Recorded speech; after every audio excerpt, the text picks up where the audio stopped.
So I just wanted to say I had a total knee replacement done in September of 2019 on my left knee, and I was supposed to go back 6 months later and get the one done on my right, but it took a little bit longer to heal than they had said, because I'm a heavy set woman, and it was just really hard to be able to do everything they wanted done.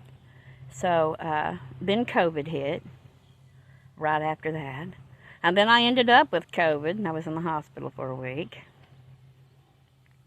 Well, I've decided it's time to have my knee replacement surgery done on my right knee. So the 23rd of this month of May, I go in for my initial doctor appointments here in Fort Smith. See, I was born with clubfoot in 1968, and my doctor's name was Dr. Coker. And at the time, clubfoot means your feet are, well, okay, I'll explain it this way. My toes was where my heels is, and my heel was where your toes should be. My foot was completely turned that way. So over the course of the next 2 years after being born, they had to break my feet and cast them just to get them to go in the right direction. Thank God I can't remember that. And then after that, when I started walking, they had me in corrective shoes with the braces up until right before school started for kindergarten. Now, I'm going to say I probably should have worn them a lot longer, but there was a big stigmatism back then. My daddy didn't want to be embarrassed, is what it was, and it was, she's going to get embarrassed at school having to wear Forrest Gump shoes, as everybody called them back then. Don't want the stigmatism of you have a disabled child. You know what I'm saying? So they were removed when I should have had them on longer. So I've still had problems with my feet as I got older. And my knees would get as big as your butt. And I would have military doctors tell me, oh, there's nothing wrong with your knee. And I'd have to say, mister, if my knee is as big as my left ass cheek, then there is something wrong. Well, it just got worse and worse, and to the point that you can't stand for long periods, and your knee locks up. And yeah, they went through cortisone shots and this, that, and the other. And by the way, that cortisone or steroid shot actually breaks down the cartilage in your knees and makes it worse. So we're looking at probably before I had my knee surgery, probably the last 6 years or so, they were filling my knees full of cortisone shots. Just making it worse.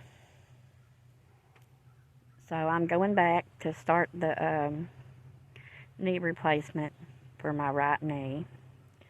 Because, just because I got the left one done, that still doesn't make it to where I can stand up and do anything.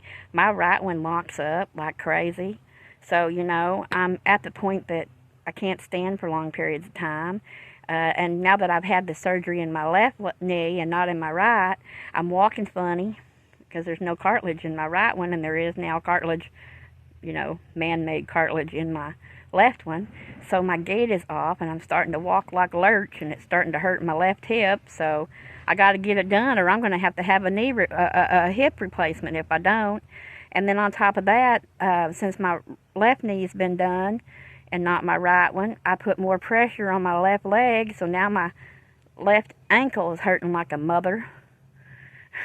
So I got to get it done so I can function in the world. I want to be able to work in my garden, and hike and walk. Just be able to walk in general. And if I could do all that, I could lose this damn weight. Being told you're 318 pounds when you thought you lost some pounds and at least was under 300 sucks nuts. And then on top of that, I'm type 2 diabetic and really need to lose the weight, or that's going to get worse. And I know it's reversible if I'd had that gastric bypass surgery and stuff. But, I was about to do that, too, in 2015, 16. And then I started hearing I do know 2 people that had the surgery done, and one of them did really well with it, and the other one not so well. And then I do know somebody else that ended up on a damn tube feeder. And she's the one that told me, Lena, don't do it. You know, you only hear about the good things that happen to the people. You don't hear about the bad things. So I didn't do it. I don't know if that's good or bad, but I didn't. And then, over the years, I'd had this problem with literally choking when I would eat food. I could be in a restaurant eating, and you would choke so bad that you'd have to go into the restroom and throw up just to get whatever was you were choking on out of your thing. Military doctors, there's nothing wrong. They done barium swallows and all this shit. There's nothing wrong with your throat, your esophagus, anything. Well, when I was going to do that gastric bypass surgery, they do a thing where this tube goes up your nose and down into your throat. Well, they had told me you have a little bitty tiny hernia in your esophagus. But we don't need to remove it because it's tiny. Now, that was in 2016, 15 or 16, when that happened. Okay. Well, we got moved out to Stillwell in 2017. And we were all talking, and I was eating a hot dog, and I choked on that sumbitch. And I could not get it out of my throat. And I ended up, the next morning, after almost dying in the night, driving all the way to Siloam Springs from Stillwell. And, of course, you know, this lady's wanting you to drink this barium swallow shit. And I'm like, lady, I can't swallow anything. It won't go down. There's something stuck in my throat. I'm recording myself talking. Anywho, she finally comprehended that there's something stuck there and nothing's going to go down. And they did an x-ray and all that good shit. And for real, there was a hot dog stuck in my throat. But when they removed it, that's when they realized you have a hernia twice the size of a quarter in your esophagus. So it had grown that much from the time the people at the weight loss surgery clinic had seen it till now. Hey, Ricky, you don't really got to put those things there because I'm going to have plants growing up right up that. Oh, you're going to keep the dirt from... Oh, okay. Never mind. So just 1 layer or 2 layers, I guess, will be fine. You know what you're doing. I'm lost. But anywho, so they removed the hernia in my esophagus. But to do that, the hernia had caused my stomach to move from where the stomach is normally sitting. So they had to move my stomach back to where it goes. So with all that being said, no, I don't want to go in and get a weight loss surgery done because I've already got those problems, which I'm sure somewhere along the way will cause even more problems.